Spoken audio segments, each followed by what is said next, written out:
यह दिसंबर का समय है जब बर्फबारी अपने चरम पर होती है। शिमला के पास धारानगर नामक बर्फीले कस्बे में हर जगह सफ़ेद बर्फ की चादर बिछी हुई है। घरों की छतों और सड़कों पर बर्फ की मोटी परतें जमी हैं। दूर दूर तक बर्फ के पहाड़ नजर आते हैं और हवा में ठंडक घुरी हुई है। लोग गर्म कपड़े पहने हुए हैं और किसी किसी ने आग भी जलाई हुई है।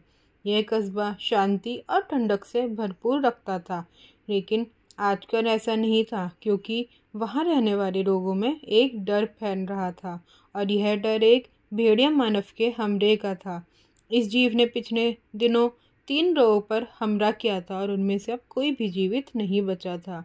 यह हमले मुख्यतः अंधेरे के बाद होते थे, इसलिए धारानगर में रहने वाले लोग शाम को जल्दी ही अपने घरों के दरवाजे बंद कर देते थे और खुद भी घर के अंदर बंद हो जाते थे। इस कस्बे में एक छोटा सा पुलिस स्टेशन था, जहां एक इंस्पेक्टर और 3 सिपाही तैनात थे। इन लोगों ने इस जीव को खोजने की पूरी कोशिश की, लेकिन कोई सफलता नहीं मिली। इसलिए अब इन्हें डर के साए में जीने के अलावा और कोई विकल्प नहीं था। वहीं रुद्र एक 18 वर्षीय लड़का है जो अपने माता पिता के साथ एक कॉलोनी में रहता है। उसने अभी अभी अपनी स्कूली शिक्षा पूरी की है और कॉलेज में एडमिशन लिया है। अपने मिलनसार व्यवहार के कारण उसने कई दोस्त बनाए हैं। वह पढ़ाई और खेल में बहुत अच्छा है और उसकी तार्किक क्षमता भी बहुत अच्छी है। रुद्र को जासूसी उपन्यासों और फिल्मों का बहुत शौक है और वह एक तेज दिमाग का मालिक है। जब उसके परिवार या दोस्त किसी भी विपरीत परिस्थिति में फंस जाते हैं तो वे उससे मदद लेते हैं। कॉलेज में इंटरनल एग्ज़ाम्स के बाद कुछ दिनों की छुट्टियां स्टार्ट हो रही थी। सभी लोग इस छोटी सी छुट्टी को बिताने के लिए कहीं घूमने जाने की योजना बना रहे थे। रुद्र भी कहीं घूमने की योजना बना रहा था, लेकिन वह अभी भी जगह का चयन करने में उलझन में था। लेकिन उसे नहीं पता था कि उसकी शहर से दूर एक रहस्य उसका इंतज़ार कर रहा था और वह इसे जल्द ही हल भी करने वाला था। कॉलेज से घर पहुंचते समय रुद्र सोच रहा था कि घूमने के लिए कहाँ जाना चाहिए, पर अभी तक उसने ये तय नहीं किया था। उसने देखा घर जाकर कि उसकी माँ किसी से फ़ोन पर बात कर रही हैं। ये उसके मामा जी थे जो शिमला के पास धानर नगर में रहते हैं, जहाँ आजकल भेड़िया मानव से जुड़ी अजीबोगरीब घटनाएं घट रही हैं। उसके मामा जी उसकी माँ को सारी बात बता रहे थे। फ़ोन कटने के बाद उसने अपनी माँ से पूछा कि उसके मामा जी के शहर में क्या हुआ। तब उसकी माँ ने उसे भेड़िया मानव के हमलों के बारे में बताया। ये सुनकर रुद्र ने अपने मामा जी को फ़ोन किया और पूरी घटना के बारे में पूछा। तब उसके मामा जी ने उसे सारी बात बता दी। फ़ोन कटने के साथ ही रुद्र ने तय कर लिया कि अब वह छुट्टियों में धारानगर अपने मामा के घर ही जाएगा। रुद्र की माँ और पिताजी ने उसे वहाँ जाने से मना किया, लेकिन रुद्र जिद्दी था और वो अपनी बात पर कायम था। अंततः माँ और पिताजी ने उसको अनुमति दे दी और सलाह दी कि वो अपना ध्यान रखे। रुद्र ने अपने मामा जी के घर जाने की पूरी तैयारी कर ली और 2 दिन बाद वह वहाँ पहुँच गया। उसके मामा जी का नाम रमेश था और उनकी एक किराने की दुकान थी। उसकी मामा जी एक हाउसवाइफ थी। उसके ममेरे भाई का नाम राहुल था और वह रुद्र से 1 साल छोटा था। राहुल और रुद्र में बहुत अच्छी दोस्ती थी। वह सभी उसे देखकर बहुत खुश थे, लेकिन उसकी सुरक्षा को लेकर उनके दिल में एक डर भी था। वह जानते थे कि रुद्र बहुत ज़िद्दी है और अपने स्वभाव के अनुसार इन विचित्र घटनाओं के रहस्य को सुलझाने का भी प्रयास करेगा। रुद्र यहाँ आकर बहुत खुश था, क्योंकि यहाँ का मौसम वडोदरा के मुकाबले बहुत सुहाना था और शहरों के मुकाबले यह इलाका शांत भी था। यह बात अलग थी कि आजकल यहाँ अशांति का माहौल था। वहाँ आने के बाद रुद्र के 2 दिन बहुत ही शांतिपूर्वक गुजरे और उसने उस समय में उस शहर की खूबसूरती को देखने में बिताया। लेकिन जल्द ही वह रहस्य उसके सामने आने वाला था। रात का अंधेरा कस्बे को ढक रहा था और ठंडी हवाएं चलनी शुरू हो चुकी थी। लोग अपने घरों में बंद हो गए थे, लेकिन दिनेश नाम का एक ग्रामीण शिमला से अपने घर लौट रहा था। वह किसी निजी काम से वहां गया था और आते हुए उसे देर हो गई थी। रास्ता सुनसान था और उसे डर भी लग रहा था। वह यह महसूस कर रहा था कि कोई उसकी ओर देख रहा है। उसकी निगाहें जंगल की ओर गईं और अचानक उसे एक खौफनाक आवाज़ सुनाई दी। वो आवाज़ तेज और डरावनी थी, जैसे किसी जानवर की गरज हो। दिनेश ने घबराते हुए अपनी आंखों को जोर से झपकाया, लेकिन जब उसने देखा तो उसकी नज़रों के सामने एक भयानक प्राणी खड़ा था। वो विशाल भेड़िया था जो उसकी ओर बढ़ रहा था। वह भागना चाहता था, लेकिन डर के कारण उसकी नसें जम गई थीं और उसे विश्वास ही नहीं हो रहा था कि वह क्या देख रहा है। लेकिन अगले ही पल उस भेड़िया मानव ने उस पर हमला कर दिया और बेरहमी से उसे मार डाला। अगले दिन दिनेश का शत विशत शव कस्बे और जंगल की सीमा के पास मिला। उसकी बहुत ही बेरहमी से हत्या कर दी गई थी। यह देखकर गांव वाले बहुत डर गए। कस्बे में एक पुलिस स्टेशन था। इंस्पेक्टर और उन 3 सिपाहियों के साथ वहां तैनात थे, जिनके नाम महेश, सुरेंद्र और गजेंद्र थे। इंस्पेक्टर अरुण महेश और सुरेंद्र को लेकर घटना स्थल पर पहुंचे और जांच शुरू की। वह सभी जानते थे कि यह काम किसका है, लेकिन वह अपराधी तक नहीं पहुंच पा रहे थे। रुद्र भी राहुल के साथ वहां पहुंचा था और वह भी शव देखकर चौंक गया, क्योंकि वो तो सोच रहा था कि भेड़िया मानव बस एक अफवाह है और कोई व्यक्ति भेड़िए के भेष में रोह की हत्या कर रहा है। लेकिन शव की हालत देखकर उसे अपनी सोच पर यकीन नहीं हुआ। वह समझ गया कि उसे इस रहस्य की गहराई में जाना होगा और ये शायद उसके लिए आसान नहीं हो। इंस्पेक्टर अरुण अपनी जांच कर रहे थे और गांव वालों से घटना के बारे में पूछ रहे थे, लेकिन कोई भी कुछ नहीं बता पा रहा था। रुद्र के मामा जी भी वहां थे। इंस्पेक्टर अरुण की नज़र रुद्र पर गई तो वह उससे बात करने आ गए। अरुण ने पूछा, तुम यहाँ के नहीं दिख रहे हो, क्योंकि मैं तुम्हें पहली बार देख रहा हूँ। रुद्र ने कहा, हाँ सर, मैं यहाँ 2 दिन पहले ही पहुँचा हूँ और मैं रमेश जी का भांजा हूँ। अरुण ने कहा, अच्छा अच्छा, रमेश जी को तो सब यहाँ बहुत अच्छे से जानते हैं। तुम एक बुद्धिमान लड़के रखते हो। आजकल तुम क्या कर रहे हो? रुद्र ने कहा, सर मैं शिमला में एक इंजीनियरिंग कॉलेज का स्टूडेंट हूँ। तो अरुण ने कहा, मिलकर अच्छा लगा, लेकिन तुमको यहाँ सावधान रहना होगा, क्योंकि आजकल यहाँ खतरा है। रुद्र ने कहा, जी सर, मैं ध्यान रखूँगा। उसके बाद इंस्पेक्टर अपने काम में व्यस्त हो गए और रुद्र राहुल और मामा जी के साथ अपने घर लौट आया, क्योंकि उसका मन आज की घटना में अटका हुआ था। रुद्र और राहुल घर पर एक दूसरे से भेड़िया मानव के हमले की घटना के बारे में बात कर रहे थे। रुद्र ने कहा, राहुल तुम्हारा क्या विचार है? यह वास्तव में एक भेड़िया मानव है या भेड़िया के भेष में एक आदमी है? राहुल ने कहा, मैंने इस बारे में कई बार सोचा, लेकिन कोई फ़ायदा नहीं हुआ। मुझे इसके बारे में कोई जानकारी नहीं है। रुद्र ने कहा, यह सब कितने दिनों से हो रहा है? राहुल ने कहा, ये चौथा मामला है। इससे पहले 3 लोगों की भी इसी तरह हत्या कर दी गई थी, जब वह देर शाम घर से बाहर थे। रुद्र ने कहा, तुम बहुत समय से यहाँ रह रहे हो, किसी पर तो शक हुआ होगा? राहुल ने कहा, नहीं, बस यही समझ आया कि ये गाँव में से ही कोई होगा। रुद्र ने कहा, हाँ ये तो पक्का है, लेकिन हमें असली अपराधी का पता लगाना होगा ताकि लोगों की जान बचाई जा सके। राहुल ने कहा, हाँ तुम सही कह रहे हो और इस मिशन में मैं तुम्हारे साथ हूँ। दोनों ने मामले को सुलझाने का निर्णय लिया। रुद्र और राहुल ने सच्चाई जानने के लिए अपनी जांच शुरू की थी। वह उन सभी लोगों को तलाश कर रहे थे जिन्हें वास्तविक अपराधी के रूप में देखा जा सके, लेकिन अभी तक कोई सामने नहीं आया था। रुद्र ने कहा, राहुल, क्या यहाँ कोई है जो इस शहर के इतिहास के बारे में जानता हो? राहुल ने कहा, मुझे ठीक से नहीं पता, लेकिन हम कुछ बुजुर्ग लोगों से पूछ सकते हैं, हो सकता है उन्हें इसकी कोई जानकारी हो। रुद्र ने कहा, हाँ ये अच्छा रहेगा, हो सकता है उनमें से कोई कुछ बता पाए। फिर उन्होंने बहुत सारे लोगों से पूछा और कोई भी इस बारे में ठीक से कुछ नहीं बता पाया।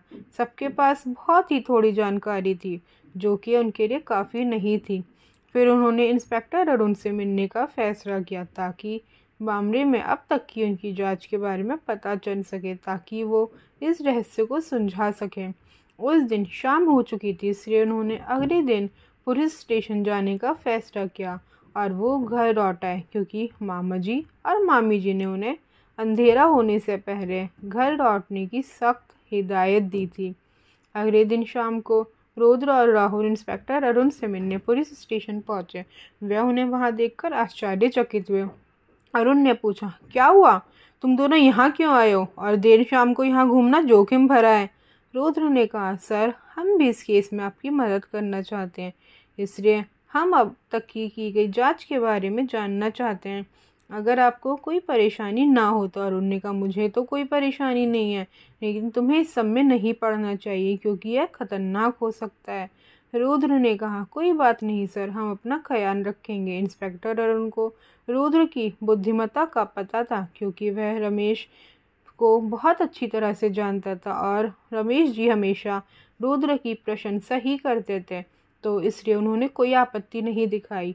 लेकिन फिर भी उन्हें उन दोनों की चिंता थी। अरुण ने कहा, ठीक है मैं बताऊंगा, लेकिन सच तो यह है कि इस मामले में हमारे पास कहने को ज़्यादा कुछ नहीं है।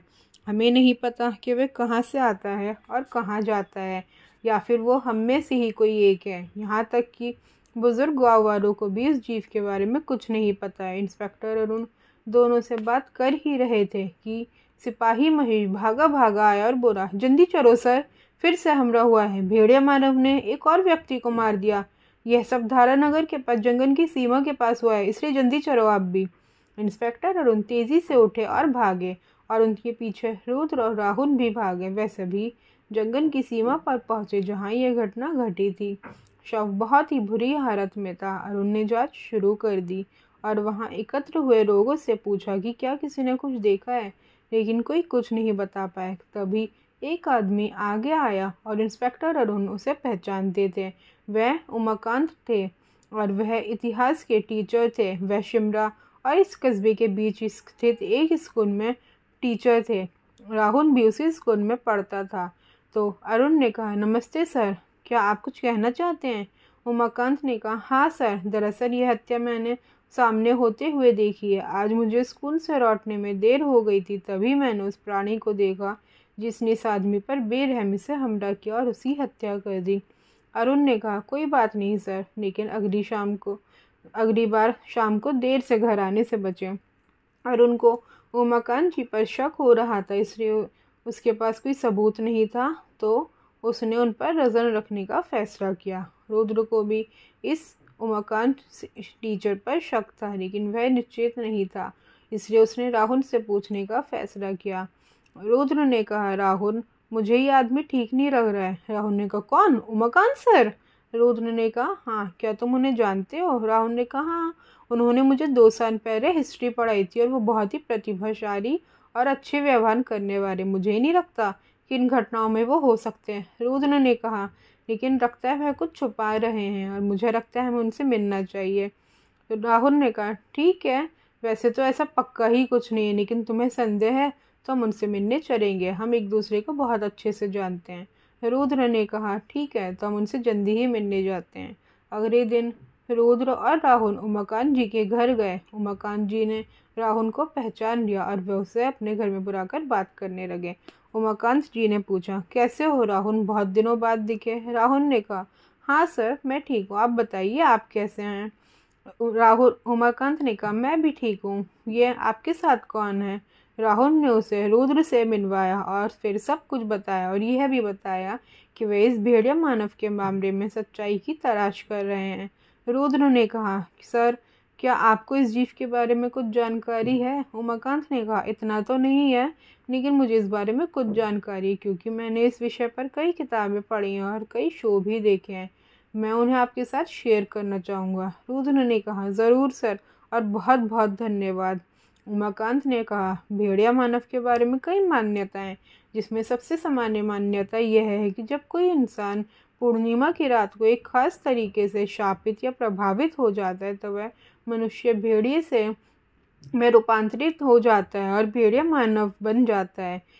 भेड़िया मानव की विशेषताएं आमतौर पर बड़ी होती हैं, साथ ही उसके शरीर पर बाल होते हैं, चेहरे पर तीखे दांत और नुकीले पंजे होते हैं।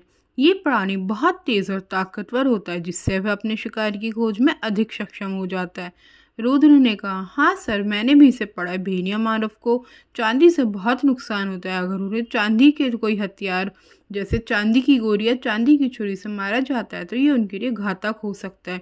उमाकांत ने कहा, हाँ ये सही है, मुझे लगता है कि आप भी इसके बारे में अच्छी तरह से जानते हैं। अगर हमें इसके बारे में ज़्यादा जानना है तो हमें शिमला की पब्लिक लाइब्रेरी में जाना होगा। हो सकता है कि वहाँ से हमें कुछ उपयोगी जानकारी मिल जाए। मैं कल वहाँ जाने की योजना बना रहा हूँ, अगर तुम चाहो तो साथ चल सकते हो। रुद्र ने कहा, ठीक है सर, हम भी आपके साथ आने की कोशिश करेंगे। इसके बाद वे अपने घर आ गए और अपने अगले कदम की योजना बनाने लगे। लेकिन रुद्र अभी भी ये समझने में असमर्थ था कि उमाकांत दोषी है या नहीं। वर्ष 1945 कोलकाता के पास एक जंगल में वह तेजी से भाग रहा था। कुछ अंग्रेज उसका पीछे कर रहे थे। उसने उनमें से एक को मार दिया था और अब अन्य लोग बदला लेने के लिए उसके पीछे थे। वह जंगल के बहुत अंदर तक पहुंच गया था और फिर वो अचानक एक जगह रुक गया क्योंकि उसने कुछ अजीब देखा था। वहाँ एक तांत्रिक था जो कुछ तंत्र मंत्र कर रहा था। वहाँ एक भेड़िया भी था जिसे लोहे की जंजीरों से कस के बांधा गया था और यह पूर्णिमा की रात थी। आने वाला समझ गया कि तांत्रिक भेड़िए की शक्ति पर कब्जा करने की कोशिश कर रहा था। उसने पलक झपकते ही कुछ निर्णय ले लिया। जब भेड़िए की आत्मा तांत्रिक के शरीर में प्रवेश करने ही वाली थी तो उसने तांत्रिक को पीछे से मार दिया और भेड़िया की आत्मा के सामने आ गया और अगले ही क्षण एक तेज रोशनी हुई और वह बदल गया था। अब वो एक भेड़िया मानव बन चुका था। उसके बाद भारत में उस घटना से जुड़ी बहुत सारी भेड़िया मानव की घटनाएं अलग अलग जगहों पर होती रहीं। बहुत जांच पड़ताल भी की गई लेकिन कुछ पता नहीं चला। सभी जानते थे कि इसके पीछे कोई रहस्यमय प्राणी है, लेकिन उसका पता नहीं चल पाया था। शुरुआत में उसने इस पर नियंत्रण खो दिया था, लेकिन वक्त के साथ उसने अपनी शक्ति पर नियंत्रण हासिल कर लिया और अब वह अपनी इच्छा शक्ति का मालिक था। अब तक उसका पता नहीं चल पाया और उसके हमले जारी रहे। अब वह शिमला और उसके आसपास के स्थानों में था। वहीं वर्तमान समय में अगले दिन उमाकांत सर शिमला में पब्लिक लाइब्रेरी जा रहे थे। रुद्र और रमेश मामाजी द्वारा कुछ काम दिए जाने की वजह से उसमें बिजी थे और वो उमाकांत के साथ नहीं जा सके। उमाकांत लाइब्रेरी पहुंच चुके थे और वह रिकॉर्ड देख रहे थे, लेकिन आधे दिन से ज़्यादा समय बीत चुका था और उन्हें कुछ भी नहीं मिला था। शाम होने जा रही थी और उमाकांत जी को अंधेरा होने से पहले घर भी जाना था क्योंकि बाहर खतरा था।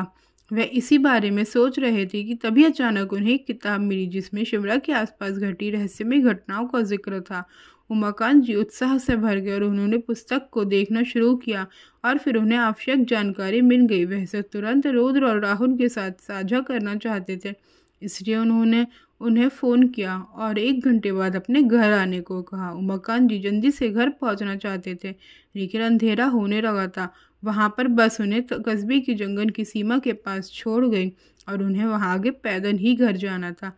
अंधेरे में उन्हें घर जाने में डर लग रहा था, लेकिन वो हिम्मत के साथ सुरक्षित घर पहुंच चुके थे, इसलिए उन्होंने राहत की सांस ली। अगले ही पर उमाकांत जी डर से कांप उठे क्योंकि वहां पर वो खड़ा था। वहां पर भेड़िया मानव उनके घर के अंदर खड़ा था और ऐसा लग रहा था जैसे वो उन्हीं का इंतजार कर रहा हो। राहुल और रुद्र जल्दी से पुलिस स्टेशन पहुंचे। रमेश मामाजी जेल में थे, इंस्पेक्टर अरुण वहीं बैठे थे। राहुल ने कहा, सर पिताजी यहाँ क्यों हैं और उन्हें इस तरह जेल में क्यों रखा गया है? अरुण ने कहा, वह उमाकांत के घर पाया गया था जब उसकी हत्या कर दी गई। मुझे संदेह है कि रमेश भेड़िया मानव है। राहुल और रुद्र सदमे में थे, वे इस बात पर विश्वास नहीं कर सकते थे। रुद्र ने कहा, सर कृपया करके पूरा मामला बताएं ताकि हम इस बात को समझ सकें। अरुण ने कहा, तुम्हारा फोन आने के बाद जब हम उसके घर पहुंचे तो उमाकांत की बेरहमी से हत्या कर दी गई थी और तुम्हारे मामा जी वहाँ खून से लथपथ पाए गए थे। उनके शरीर और विशेष रूप से उनके नाखूनों और दांतों पर खून लगा हुआ था, इसलिए मुझे संदेह कि वे ही भेड़िया मानव हैं। रुद्र और राहुल अत्यंत सदमे की स्थिति में थे। उन्हें देखकर अरुण ने उन्हें सारी बात बतानी शुरू की, उमाकांत के घर के अंदर जो कुछ भी हुआ था। अपने घर में भेड़िया मानव को देखकर उमाकांत राहुल और रुद्र को बुलाना चाहते थे, लेकिन जब उन्होंने जेब में हाथ डाला तो उनका मोबाइल वहाँ नहीं था। उमाकांत जी ने थोड़ा बहुत संघर्ष किया, लेकिन भेड़िया मानव अधिक तेज था और वो उसके आगे ज़्यादा देर नहीं टिक पाए। उसने उमाकांत पर बेरहमी से हमला करके उन्हें मार डाला। राहुल और रुद्र काम में इतने व्यस्त थे कि वे समय पर उमाकांत के घर नहीं पहुँच सके, इसलिए उन्होंने देर होने के बारे में बताने के लिए उन्हें फ़ोन किया तो उमाकांत जी फ़ोन नहीं उठा रहे थे। इसके बाद उन्होंने उन्हें कई बार फ़ोन किया, लेकिन उन्होंने कोई एक बार भी फ़ोन नहीं उठाया। तो रुद्र ने इंस्पेक्टर और उनको फ़ोन किया और उसे पूरी बात बताकर उमाकांत को देखने का अनुरोध किया। रुद्र का फ़ोन आने पर इंस्पेक्टर अरुण उमाकांत के घर पहुंचे तो उन्होंने देखा कि उमाकांत की हत्या हो गई है और रमेश मामाजी वहां खून से सरोवर खड़े थे। खासकर उनके नाखूनों और दांतों में बहुत ज़्यादा खून लगा हुआ था। अरुण ने अनुमान लगाया कि रमेश भेड़िया मानव है और उसने उसे गिरफ्तार करके कड़ी जंजीरों में बांध के जेल में डाल दिया। इस खुलासे के बाद रुद्र हैरान हो गया। वह इस बात पर यकीन कर ही नहीं सकता था कि उसके मामा जी ही असली अपराधी हैं। रुद्र ने कहा, सर क्या मैं अपने मामा जी से बात कर सकता हूँ? और उन्होंने कहा, बिल्कुल कर सकते हैं, लेकिन कोई फ़ायदा नहीं रखता। फिर अरुण ने उन दोनों को एक सिपाही के साथ रमेश से मिलने भेज दिया। राहुल ने कहा, ये क्या हुआ पापा, आप इसमें कैसे फंस गए? रमेश ने कहा, तुम दोनों मुझ पर विश्वास करो, मैं इसके पीछे नहीं हूँ। रुद्र ने कहा, हमें आपकी बात पर विश्वास है मामा जी, लेकिन हमें सब कुछ बताओ जो भी वहाँ हुआ। रमेश ने कहा, मैं घर लौट रहा था और उमाकांत का घर मेरे घर के रास्ते में ही था। मैं उसके घर के पास से गुजर रहा था, तभी मुझे चीखने की आवाज़ सुनाई दी तो मैं भागकर उसके घर पहुंचा तो दरवाज़ा खुला हुआ ही था। मैंने देखा कि भेड़िया मानव ने उसे मार डाला है और उसने मुझे भी देख लिया। मैं वहीं जम गया। वह मेरी और दौड़ा और मैं डर से बेहोश हो गया। उसके बाद जब मैं होश में आया तो उमाकांत का शव वहाँ पड़ा था और मेरे पूरे शरीर पर खून ही खून लगा हुआ था। यहाँ तक कि मेरे दांत और नाखून भी खून से सने हुए थे। मुझे कुछ समझ नहीं आया। मैं सोच ही रहा था कि अगले ही पर इंस्पेक्टर वहाँ आ पहुँचे और उन्होंने मेरी एक नहीं सुनी और मुझे इस तरह जेल में डाल दिया। रुद्र ने कहा, ऐसा लगता है कि कोई आप पर दोष मरना चाहता है, लेकिन एक भेड़िया मानव ऐसा क्यों करेगा? इसका क्या रहस्य हो सकता है? उसे कुछ समझ नहीं आ रहा था। उसने पर अपने मामा जी से कहा, मामा जी आप चिंता नहीं करो, मैं जल्दी ही सच्चाई का पता लगाऊंगा और आपको यहाँ से बाहर निकालूंगा। रुद्र और राहुल ने रमेश को आश्वासन दिया और वापस घर लौट गए क्योंकि उन्हें और आगे बहुत काम करना था। जब वो घर पहुँचे तो उनकी मामी जी बहुत दुखी थी। उन्होंने उसे भरोसा दिलाया कि वे सच्चाई का पता लगा लेंगे। रुद्र और राहुल शांत मन से सब कुछ सोचने लगे। तभी अचानक रुद्र को कुछ याद आया। रुद्र ने कहा, राहुल उमाकांत सर का फ़ोन, उसके बारे में तुम सोचना भूल ही गए। राहुल ने कहा, सही कहा, इंस्पेक्टर ने भी कोई जिक्र नहीं किया। रुद्र ने इंस्पेक्टर अरुण को फ़ोन किया और उनसे उमाकांत के फ़ोन के बारे में पूछा, लेकिन उनका जवाब नकारात्मक मिला। रुद्र ने कहा, इसका मतलब है कि उनका मोबाइल रास्ते में ही गिर गया था। राहुल, शिमला से कस्बे में आने के लिए क्या रास्ता है? राहुल ने कहा, सबसे सही तो बस से ही है। तो उमाकांत सर भी बस से ही आए होंगे। बस आमतौर पर यात्रियों को जंगल की सीमा के पास उतार देती है। रुद्र ने कहा, हमें जंगल की सीमा के पास और वहाँ से सर के घर के रास्ते पर एक बार देखना चाहिए। हो सकता है मैं उनका फ़ोन मिल जाए। राहुल ने कहा, ठीक है, सर का घर पहरे पड़ेगा तो हम उनके घर चलते हैं और उनके घर से जंगल की सीमा के रास्ते पर चलेंगे। यह विचार आते ही दोनों जल्दी से घर से निकल गए। रुद्र और राहुल को जंगल की सीमा के पास उमाकांत का मोबाइल मिल गया और वह बंद था और वो जल्दी से घर पहुंचे और मोबाइल चार्ज किया। उसके बाद मोबाइल में पासवर्ड से सुरक्षित था। तो रुद्र इस क्षेत्र में विशेषज्ञ था क्योंकि वह एक इंजीनियरिंग का स्टूडेंट था और इससे भी अधिक उसे जासूसी में रुचि थी। इस वजह से उसने एक कला भी सीखी थी। उसने कुछ देर बाद फ़ोन अनलॉक किया और उसमें देखने लगा। उसका मानना था कि उमाकांत सर ने लाइब्रेरी में जो कुछ पाया होगा उसकी तस्वीरें ज़रूर ली होंगी और वह सही था और उसने उसमें जो पाया उससे उसका दिमाग हिल गया। उसने यह बात राहुल को बताई और उसकी भी हालत वैसी ही थी। अब उन्हें जल्दी से जल्दी इंस्पेक्टर अरुण को यह बात बतानी थी क्योंकि समय हाथ से निकलता जा रहा था। रुद्र ने राहुल से कुछ ज़रूरी सामानों का इंतज़ाम करने को कहा और वह पुलिस स्टेशन पहुंच गया। बहुत देर हो चुकी थी और इंस्पेक्टर अरुण वहां अकेले थे। उसने रुद्र को देखा और आश्चर्यचकित हुआ। अरुण ने कहा, तुम इस समय यहाँ क्या कर रहे हो? रुद्र ने कहा, सर मामा जी निर्दोष हैं, मेरे पास सबूत है। अरुण ने कहा, मैं जानता हूँ रुद्र, तुम्हारे मामा जी भेड़िया मानव नहीं हैं क्योंकि वह मैं हूँ। रुद्र को आश्चर्य नहीं हुआ क्योंकि वह ये बात पहले से ही जानता था। अरुण ने कहा, जब तुमने उमाकांत के मोबाइल के बारे में पूछा तो मैं समझ गया था कि तुम मुझे पहचान जाओगे, लेकिन इतनी जल्दी की मैंने उम्मीद नहीं की थी।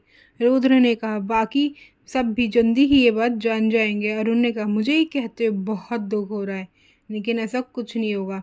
मैं सबके सामने साबित कर दूंगा कि रमेश ही भेड़िया मानव है और तुम उसे निर्दोष साबित करने के लिए बस ये सब कहानियाँ बना रहे हो। मैं साबित कर दूंगा कि जब यह हमला हुआ तो मैं पुलिस स्टेशन में ही था। रुद्र ने कहा, बिल्कुल कर दोगे। आखिर तुम्हारे घर के बेसमेंट में बैठा तुम्हारा जुड़वा भाई कब काम आएगा। यह सुनकर अरुण सन्न रह गया। 1945 में अरुण भेड़िया मानव में बदल गया था और वह अलग अलग जगहों पर रोह पर हमला कर रहा था और उन्हें मार रहा था, क्योंकि यह शक्ति नियंत्रण से बाहर थी। इस कारण वह एक स्थान पर अधिक समय तक नहीं रुक पाता था। वह हिमाचल प्रदेश का मूल निवासी था, इसलिए एक दिन वह अपने घर गया जहां उसका भाई भी रहता था, जो कि उसका जुड़वा भाई था। इस रात भी पूर्णिमा की चांदनी थी और अपनी अनियंत्रित शक्ति के कारण उसने अपने भाई प्रताप पर आक्रमण कर दिया और उसे काट दिया। जैसे तैसे प्रताप ने अपनी जान तो बचा ली, लेकिन अब वह भी बदल चुका था। वो भी भेड़िया मानव बन गया था। शुरू में उसको अच्छा नहीं लगता था, लेकिन बाद में उसको भी अरुण की तरह मज़ा आने लगा। दोनों भाई कभी भी एक साथ हमला नहीं करते थे, इसलिए दुनिया की नज़रों में बस एक ही भेड़िया मानव का वजूद था। वह आज तक वही काम कर रहे थे, यानी उन्होंने रोग पर हमला किया और उन्हें मार डाला, और उन्होंने ऐसी स्थिति पैदा कर दी कि दूसरों के ऊपर दोष लगा दिया, जैसा उन्होंने रमेश के साथ किया। लेकिन अब बात बदल चुकी थी। वर्तमान समय में अरुण कहता है, तुम उसके बारे में कैसे जानते हो? रुद्र कहता है, उमाकांत सर ने लाइब्रेरी में तुम्हारी तस्वीर लगा हुआ न्यूज़पेपर देखा था। उसकी तस्वीरें अपने मोबाइल में भी ली थी। उन फोटो को देखकर ही मुझे ये बात समझ में आई। जिस तस्वीर में गर्दन पर काटे हुए के निशान वो तुम्हारा भाई है और दूसरे में तुम हो। ये तो याद है ना कि तुम्हारी गर्दन पर ऐसा कोई निशान नहीं है। मैं तुम्हें एक बात और बताता हूँ कि मुझे कैसे पता कि वे तुम्हारे घर के बेसमेंट में हैं। मैंने गाँव वालों से थोड़ा पूछताछ की तो उन्होंने मुझे बताया कि तुम्हारा घर बहुत पुराना है और उसमें एक बेसमेंट भी है। अब वहाँ तलाश करने की कोई कैसे सोच सकता था, क्योंकि अपराधी और जांचकर्ता तो एक ही थे। रुद्र ने हंसते हुए कहा। अरुण को अब गुस्सा आने लगा और वह भेड़िया मानव में बदलने लगा, लेकिन रुद्र पूरी तरह सावधान था और उसने भेड़िए के दिन में चांदी का चाकू घुसा दिया। जब उमाकांत लाइब्रेरी में थे तो रुद्र और राहुल ने चांदी के चाकू की व्यवस्था में ही पूरा दिन बिताया था, इसलिए वो उसके साथ नहीं जा सके थे, क्योंकि वे जानते थे कि इसकी ज़रूरत कभी भी पड़ सकती है। रुद्र के मोबाइल पर राहुल ने तभी एक फ़ोटो भेजा जो अरुण के मृत भाई का था। रुद्र ने कहा, राहुल भी दूसरे कई गाँव वालों के साथ तुम्हारे घर में घुसकर तुम्हारे भाई के साथ भी यही सब कर चुका है और अब वो मर चुका है। रुद्र ने प्रताप की फ़ोटो उसे दिखाई। भेड़िया मानव का आतंक अब खत्म हो चुका था। पुलिस के उच्च अधिकारियों को सबूत के साथ पूरी सच्चाई से अवगत कर दिया गया था। मामा जी अब स्वतंत्र थे और गांव वाले भी खुश थे, क्योंकि अब उन्हें डर के साथ जीने की कोई ज़रूरत नहीं थी। रुद्र इस केस को सुलझाकर बहुत खुश था। वह आज वडोदरा में अपने घर वापस लौट रहा था। उसके मामा जी के परिवार का गाँव वालों ने उसे धन्यवाद किया और बहुत प्यार के साथ विदा किया।